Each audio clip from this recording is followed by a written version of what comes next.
Okay, so here's another even number of notes per string, alternate picking, strict alternate picking sequence.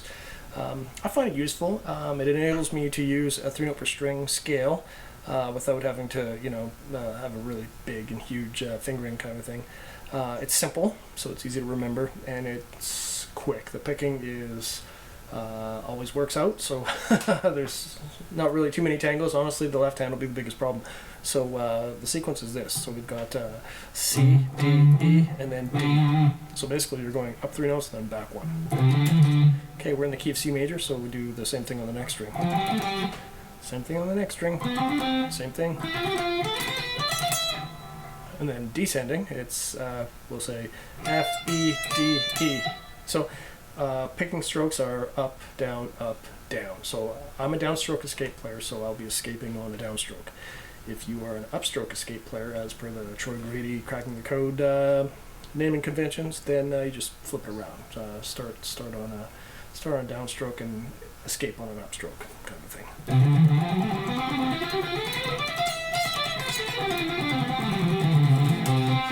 I mean, this is no huge revelation. It's just a way of getting from point A to point B with strict alternate picking.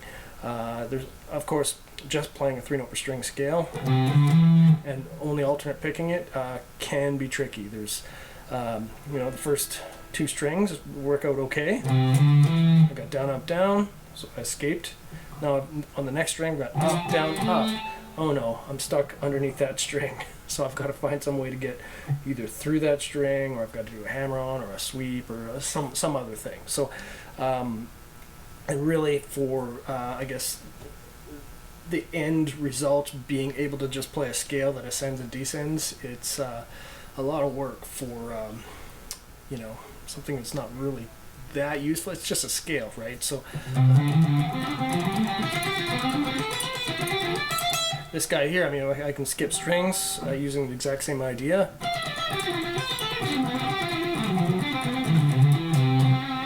We could grab just 2 strings,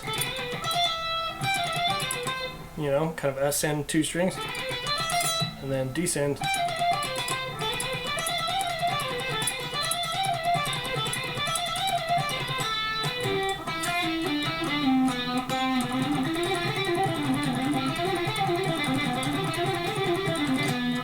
I mean, it works really well for position shifts like that. As far as tonalities go, I mean, obviously we should practice different sounds, like melodic minor, I guess.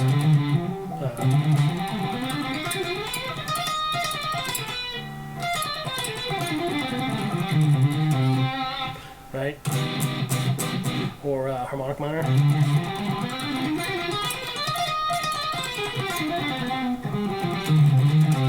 There we go, let's try that again.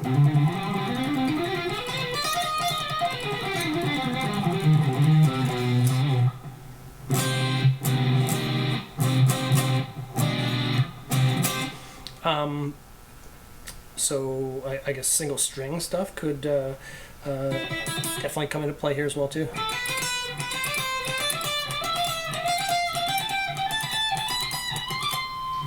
The interesting thing is ascending and descending.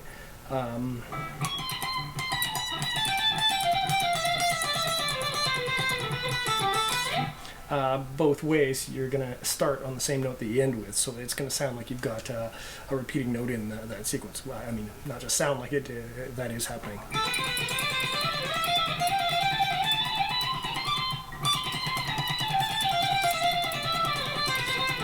There we go. A bit of a tangle coming up.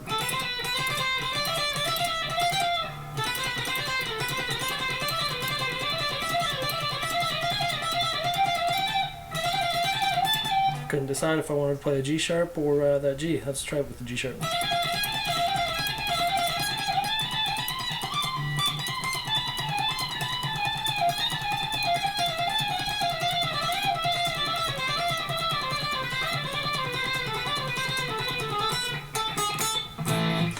So I mean, lots of ideas to be explored. Getting back to C major, I mean, we could go up 3 strings and then come back a string, I guess.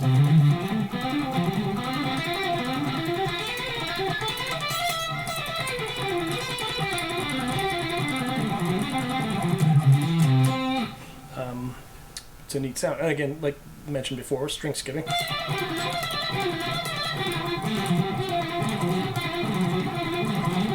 I mean, it's obviously got some stuff to work out, but it's pretty close.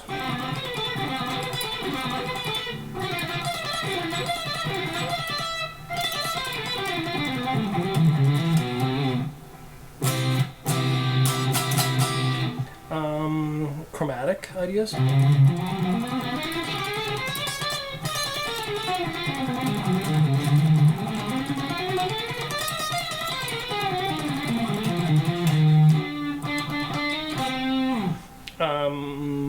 Blues scale. Okay, I'm not good at this, but I'll try it anyway.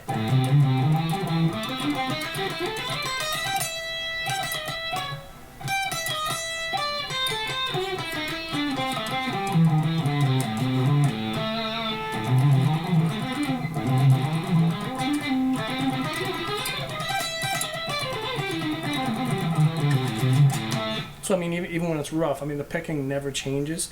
Left hand, that's usually where the tangles occur. So it's, but it you learn it very quick. You can leverage what you have learned already. It's fast.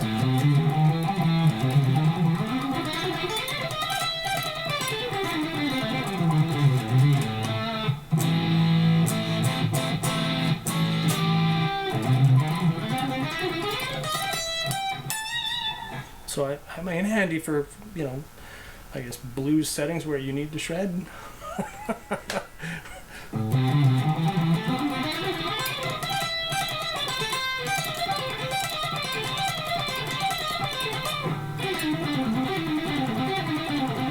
Yeah, I mean, handy. I mean, you can take a little fragment and make a pretty cool repeating lick out of it.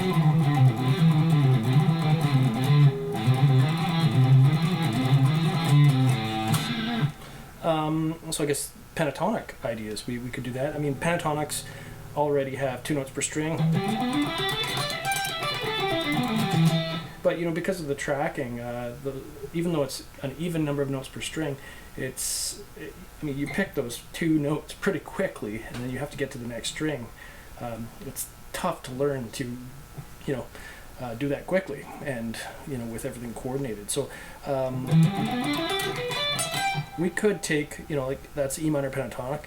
We could take that fingering and stack it with the one that's right underneath it. Oops.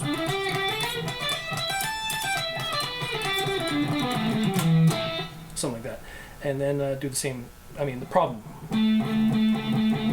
is that the last note is the same as, you know, on the string you just played, is the same as the first note on the string you're about to play. So this sequence actually brings you back.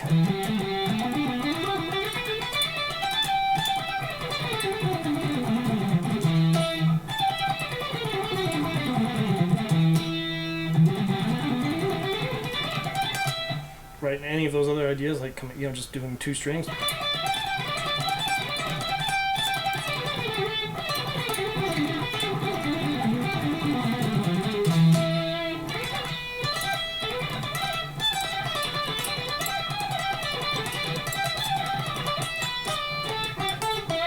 So, you know, and position shifting, you know, just using 2 strings, all of those apply, and are very useful. You know, coming, you know, back 3 strings, then going up a string, kind of thing.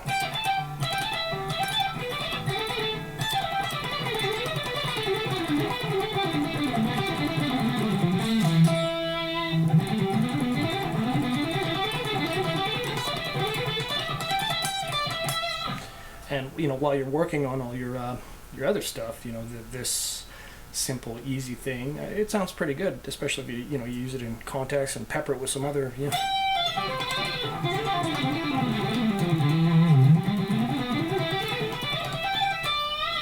You know, use lots of other things in and around it, so you have good punctuation. It'll work out well to get you from point A to point B improvisationally. So I hope this was helpful.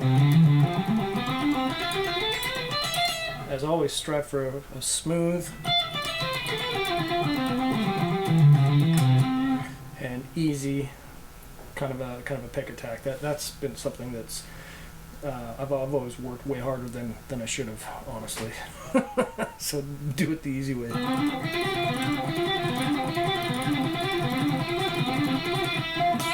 So the other thing to keep in mind is that for when you're trying to emulate somebody else's style, you could substitute. When you see a kind of a fast whoosh run or whatever, you could substitute something like this in there while you're working out how to play exactly what they played as well too. So that option's available to you as well too. So I guess one last thing is, if you're having troubles with your left hand, maybe just pick once per string.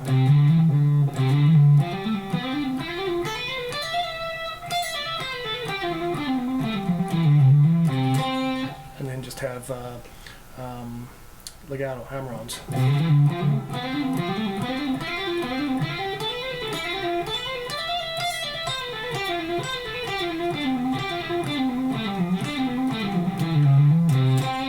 That's another kind of a cool sound that's kind of a polar opposite to the picked sound, but it'll maybe help strengthen up the left hand just a little bit, and then once you get the picking in there, it'll kind of make it a little easier to make sure they're synchronized.